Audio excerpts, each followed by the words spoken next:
Assalamualaikum warahmatullahi wabarakatuh. Hai teman-teman, perkenalkan nama saya Rizky Aulia Putri, kelas IPS 3 dari SMA Negeri 5 Jeneponto. Baiklah, video kali ini saya akan menjelaskan dan membawakan materi ekonomi bab 9 yang berjudul Kerjasama Ekonomi Internasional.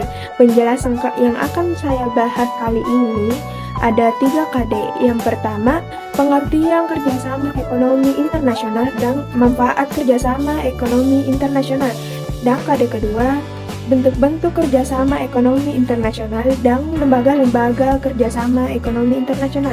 Dan yang KD terakhir, dampak kerjasama ekonomi internasional terhadap ekonomi Indonesia. Baik, di sini yang akan kita bahas bagian-bagiannya yaitu pengertian, ada faktor dan manfaat untuk bentuk lembaga dan dampak-dampaknya. Selanjutnya kita akan membahas pengertian kerjasama ekonomi internasional. Pengertiannya merupakan suatu kerjasama dalam bidang ekonomi yang dilakukan oleh suatu negara dengan negara lain. Kerjasama ini melibatkan dua negara saja maupun lebih dengan adanya kerjasama ekonomi internasional. Hal ini akan membantu mempercepat pertumbuhan dan kestabilan ekonomi secara tersebut.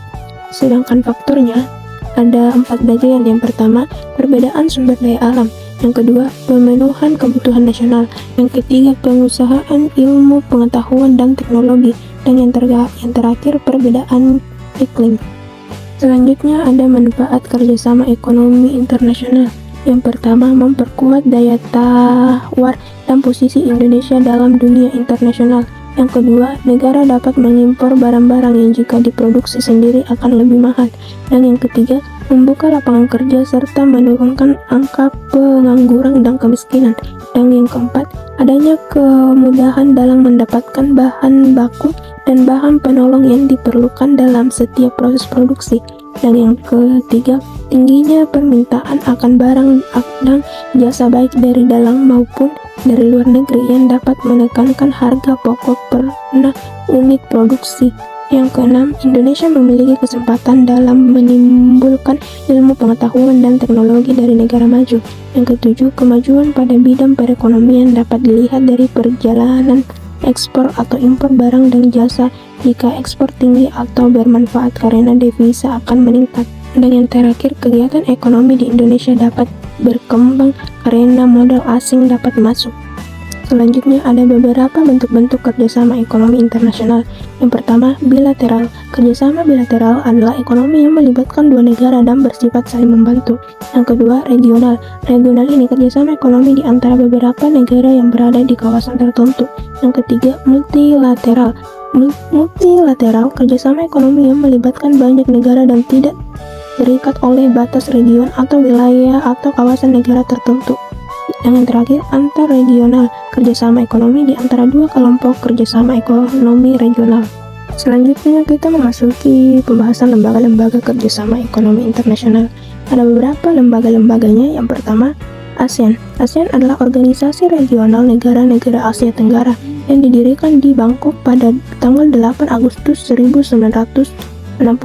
Negara-negara pendirian ASEAN adalah Indonesia, Filipina, Malaysia, Thailand, dan Singapura.